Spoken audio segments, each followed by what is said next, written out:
So I want to talk a little bit about magic for my page because I've posted a lot of different pictures and videos about my life and my practices, including my magical practice. And something that's talked about a lot in magic or witchcraft, or if you're a bruja or you're a kahina or you are a sheikah, or there's all kinds of different terms for one who practices magic. And I want to talk about love and love spells and my personal beliefs on it and what it is understood from me that God thinks of love magic. So, this is my opinions and my views on that. I am against doing love spells for a specific person, and I won't do them for others either. Before I attended witchcraft school, I guess, hi, little bee. I guess I was considered a witch by many people, but I never used that term to describe myself. I would have always aligned more with the term shaman. And once I found out what a Sufi was, I then aligned with that as well, saying I had a Sufi soul and a Muslim heart. I don't know exactly what you would call me. There are witches in my family history, so you could say I have a bloodline of a witch. My family was part of those that fled Scotland during the witch hunts, and they were a mix of a Yoruban Scottish woman.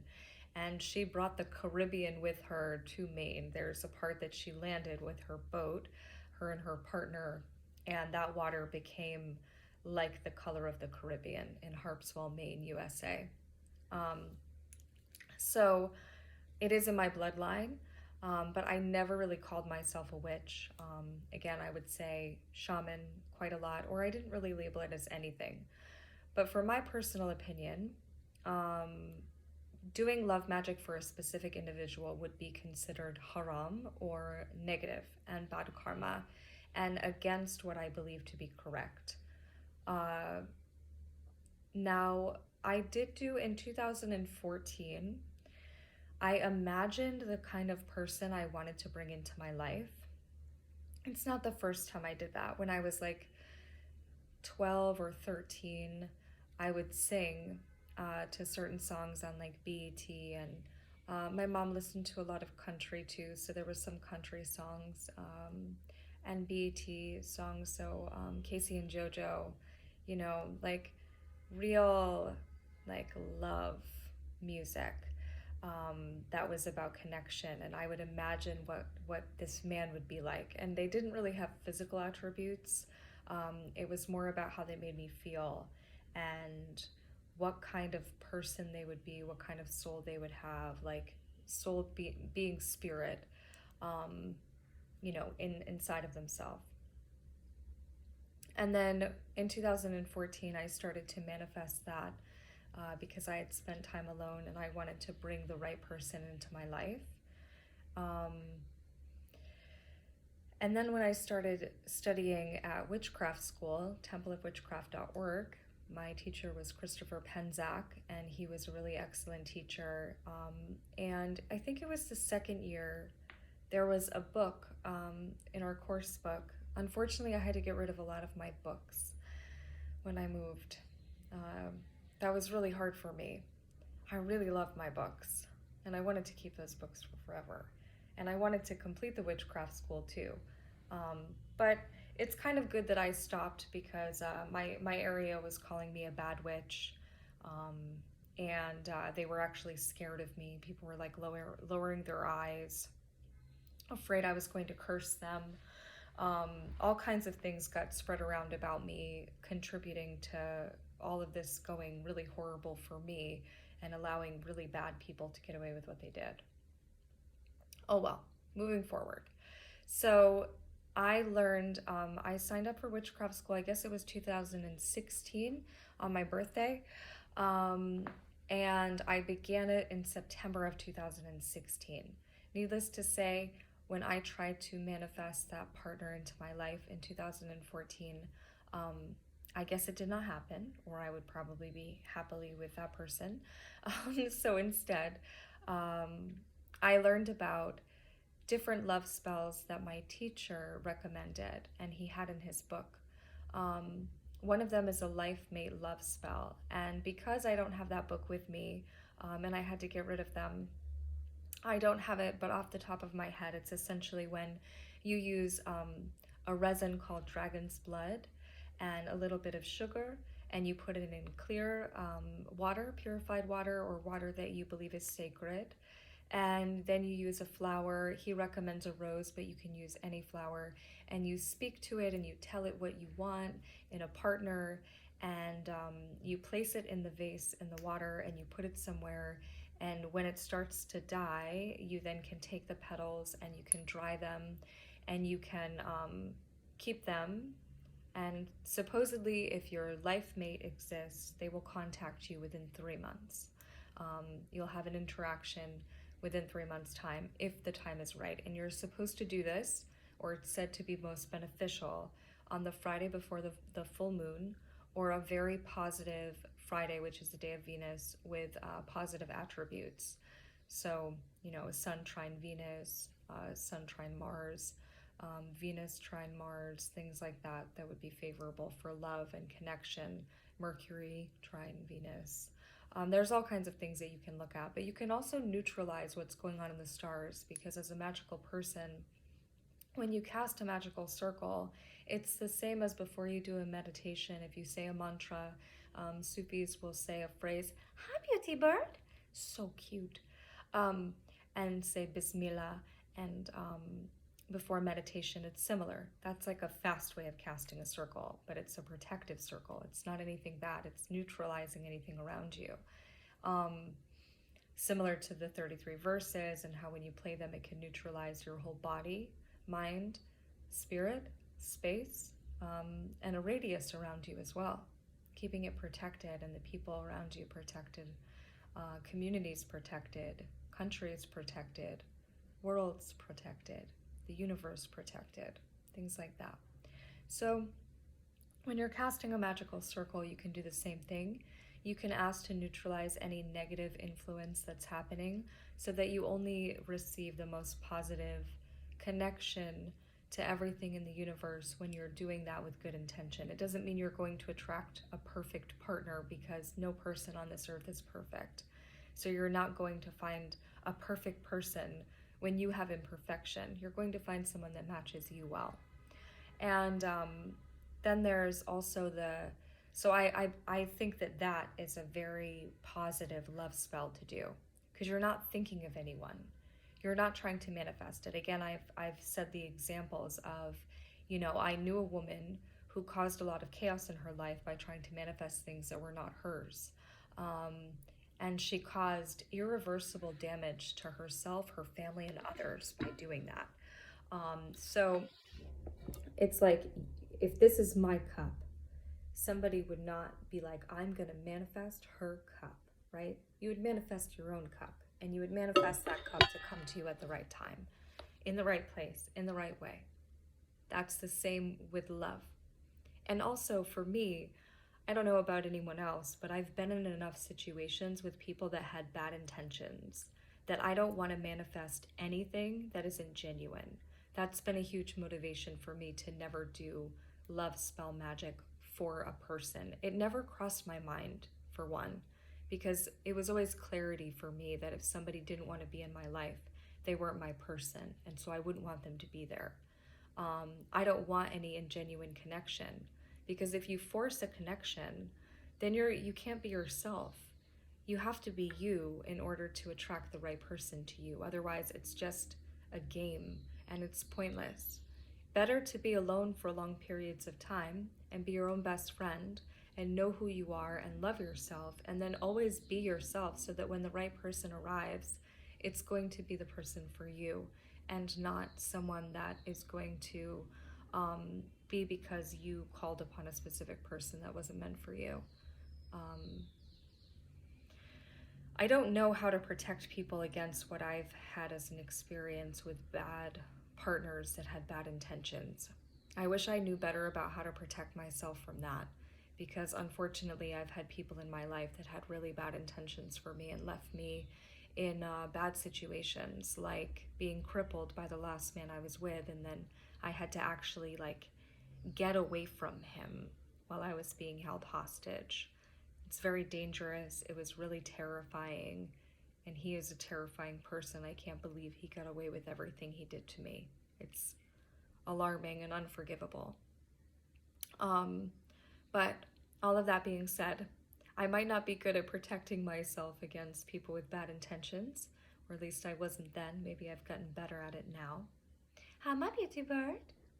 But I do know that if I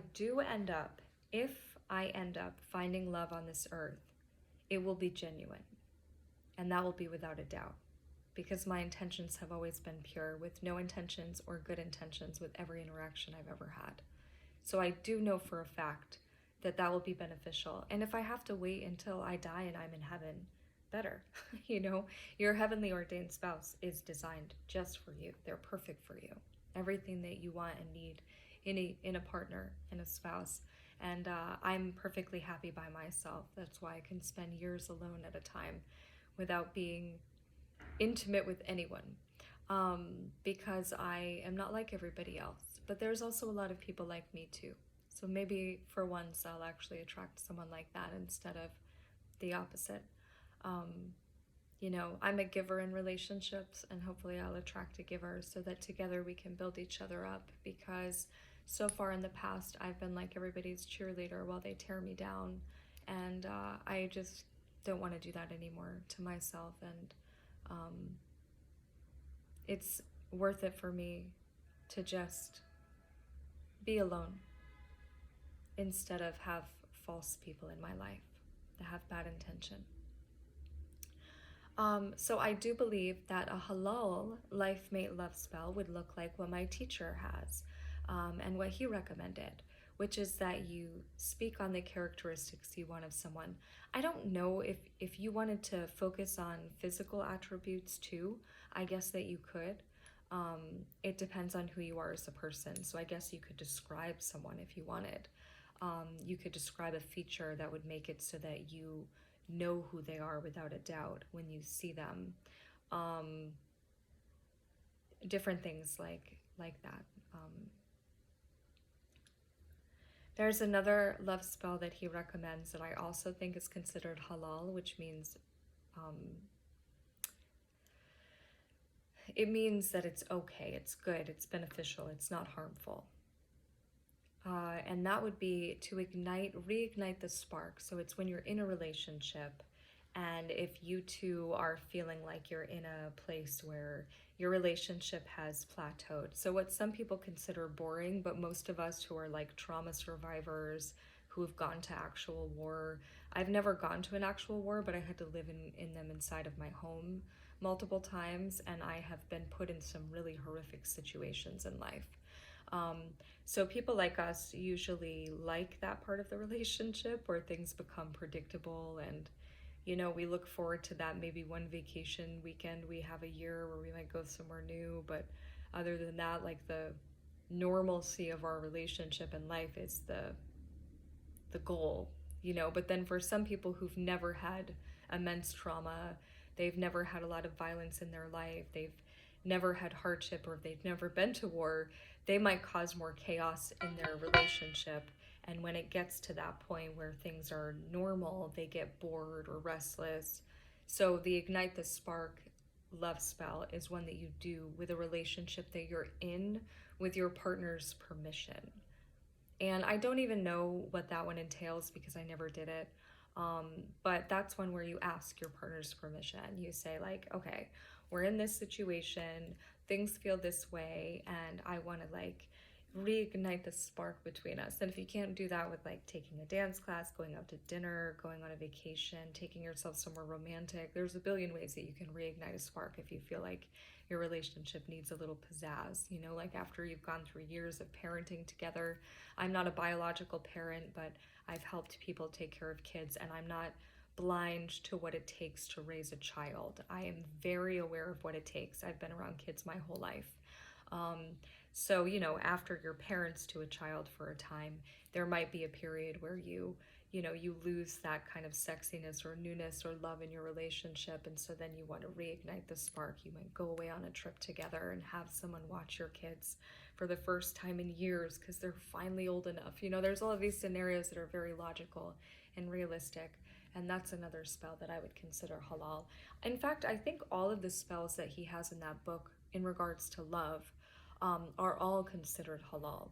I love my witchcraft teacher. Christopher Penzak is an excellent teacher, and I was already very gifted in what people would call being a witch, but I just called it energy magic or energy spells because I didn't do any negative manipulative magic.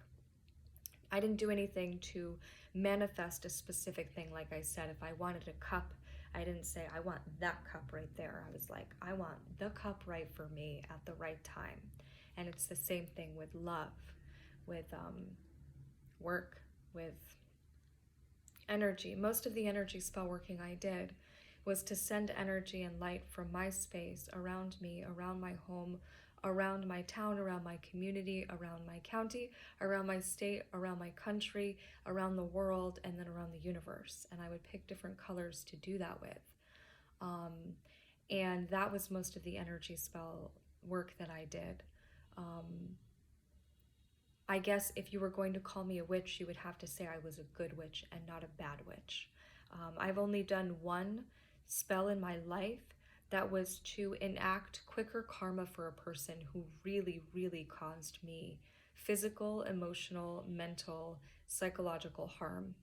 And I know that their karma will find them. And I know anyone who exploited me to try to make me seem different than I am will also find their karma.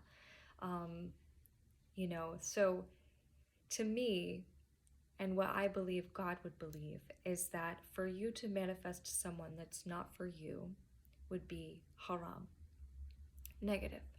But for you to ask the universe to send you the right person in the right place at the right time for you is halal.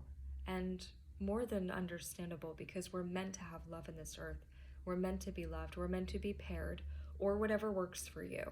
My teacher has 2 husbands, and the 3 of them, as 3 husbands, are very happy together. That is halal. That is beautiful. If there's 2 women in love, that's beautiful.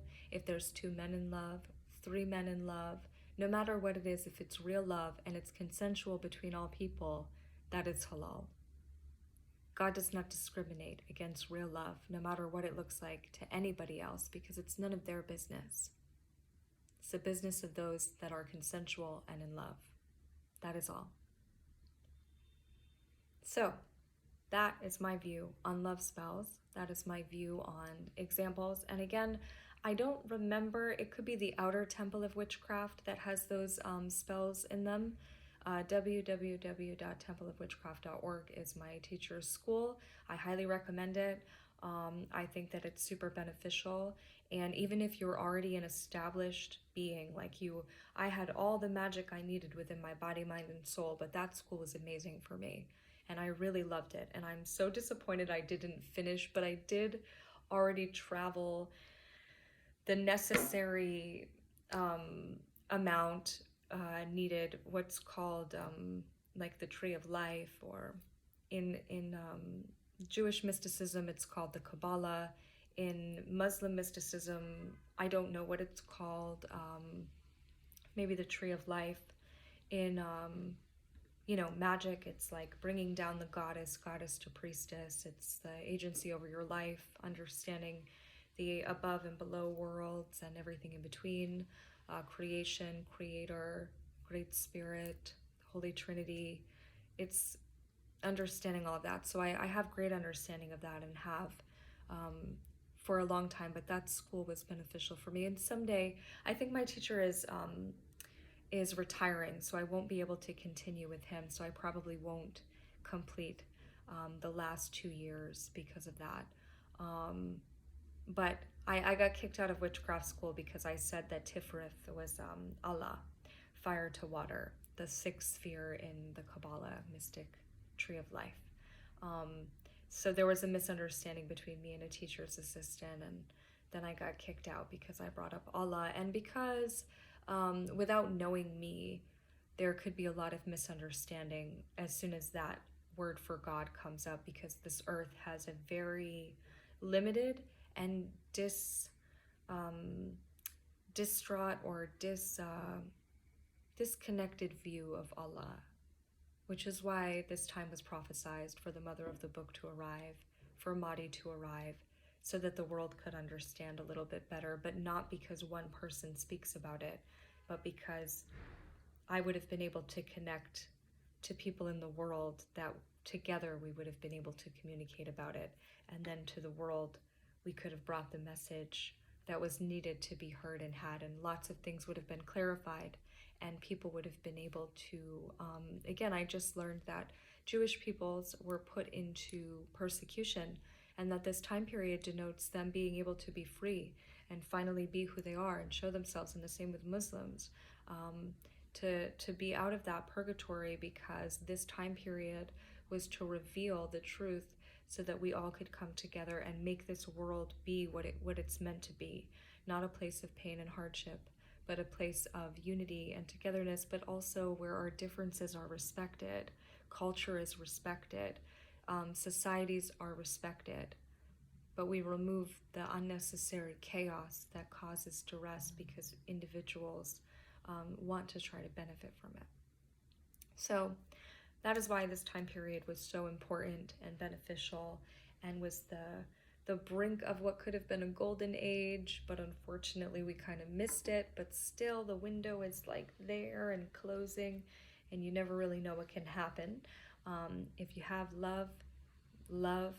If you have family, enjoy your family. If you have career, enjoy your career. If you have a place in society, utilize your place in society. If you have a chance to do good, do good. If you have a bad day, have a bad day. Live life and be happy that, if you remember how to be a human being, which is so much easier than not, then you will rise. That's the most important thing. But that's how I view love spells and divination and things like that.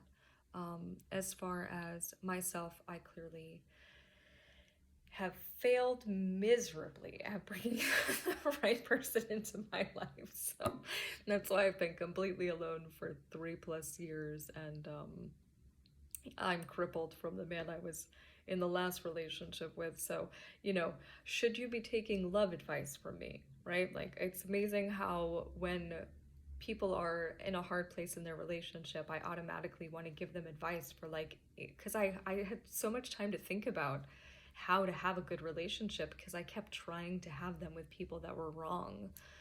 People that were wrong for me, people that didn't want the same things, and people that couldn't admit that I wasn't right for them, but they didn't really want me to have anyone else, or anyone else to have me either. It's very bad.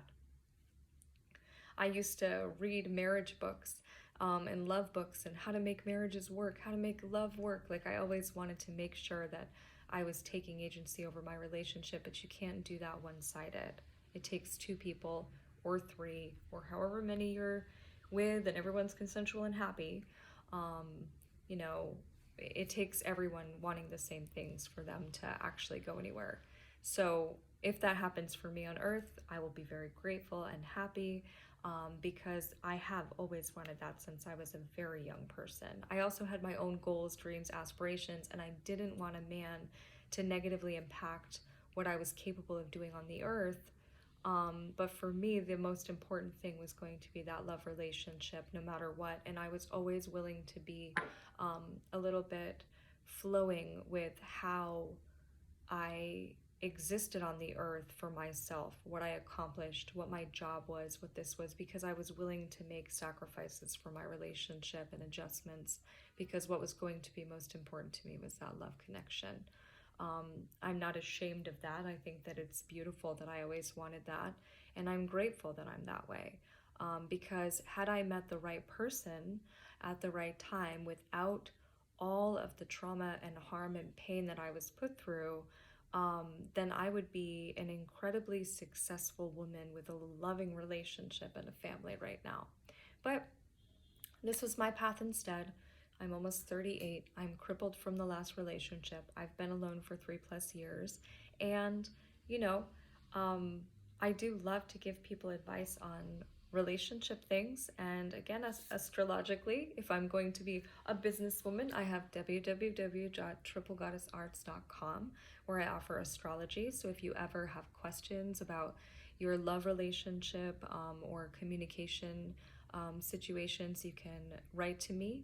And if you have your partner's birth time and birthplace, then I can always pull things up for you, and you can talk about things like their Mercury, which usually rules communication, and their moon sign, which usually rules their emotions. Um, you can talk about things like their sun sign, how they're seen or how they like to be seen, their ascendant, how others see them, their Saturn, their discipline and drive. And you can kind of get an idea of where there might be disconnect between you if you're having that trouble in your relationship. Again, I have not had a successful relationship, which is why I'm alone. So that is something that I have to admit, because I don't want people to think that I've got this beautiful relationship and that's why I'm giving relationship advice. It's kind of contrary. Like, I've gone through the hell of relationships, and I've been with people that did not have good intentions for me. So, now I'm really guarded, and I want to be careful who I invite into my life, which is also something I want to recommend to every person, especially any young person that ever watches this. If you do, please be very careful who you invite into your life for love, for friendship, and for intimacy. Don't be confused by the society that I grew up in, where it makes it seem like as women or men, we're very in control of our intimacy, of our sexuality, and of who we are, and that it's oh so normal. Because something that most people know is that we wish we were a little more guarded and careful about who we let into our life, because it does affect us. And as women specifically, with sexual intimacy, we bond in a different way. It's chemically known, but I also believe that men would too if they were a little more connected to their humanity. So a lot of men in the world that actually are capable of discipline and capable of constraint, they actually, constraint, did I just make up that word? Restraint? Constraint? I don't have my dictionary to look up if that's a real word. So essentially, there are men that are capable of this, and with age, most men can, but sometimes men are just like rabid dogs. It doesn't mean dogs are bad. It just means that sometimes men get distracted and they forget how to be human beings, and then they become a mess. Like when a dog gets rabies and they can't control themselves. It's like they get a disease of the brain and body, and they forget how to be a human being and think that it's excusable because society says somehow it's okay. But it's not okay. Boys will be boys. No, not okay. Boys should be good human beings. And same with girls, it doesn't excuse women. Women can't just be mean or rude or anything like that. It's a respect thing, no matter what kind of relationship you have. So if you're a young person and you ever watch this video, make sure that you are careful and cautious about who you let into your life. Always message someone that you respect and that you trust if you have questions and you don't feel comfortable going to your parents. If you're in the United States of America, there is family planning, which is a very safe place to go to talk about sex and sexuality and make sure that you're having protected sex. Make sure that you know how to keep yourself healthy. They have sliding pay scales. I'm a huge advocate for them because they helped me in my life with my gynecological needs, my safety sexually, and unfortunately, I went through a lot more trauma than I hope anyone ever has to go through in their life. I hope that sharing my experiences and story helps people wake up, and hopefully we can get closer to a world and a society that would never let young women go through what I went through as a whole, because it doesn't matter whose child someone is. They're a child of the universe, a child of God, you could say, a child of Allah. And if you think that you can get away with harming people like that, you don't. Even if on this earth sometimes it seems like you do. You don't get away with it. So, again, if you're a young person, Be very cautious who you let into your space. I like that in India, I was told that they teach young people at an early age to focus on their education. So they go to college when they're young, when they're teenagers, they focus instead of high school on college.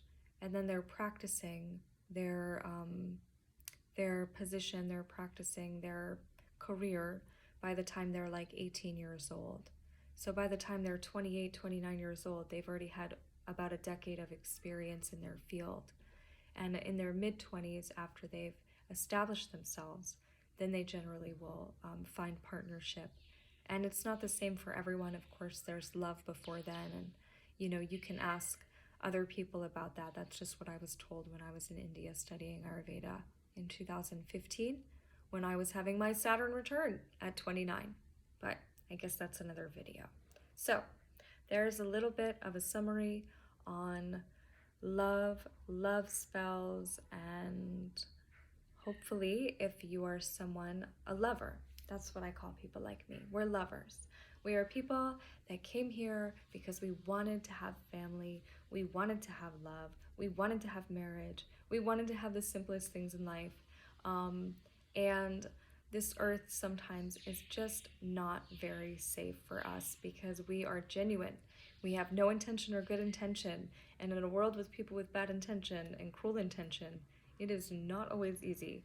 But as long as we can remember and as long as we have good guidance from an early age, we should have an easier time. And hopefully, if you're like me and you're almost 38 years old or you're older and you're talking to young people, you can help educate them about the differences between what we experienced in my generation and what we want for them, because most people my age have kids that are now the age that I was when I started facing horrific trauma, all because a society didn't talk about it, didn't educate us on it, and somehow taught us that our sexual trauma was us taking our power back.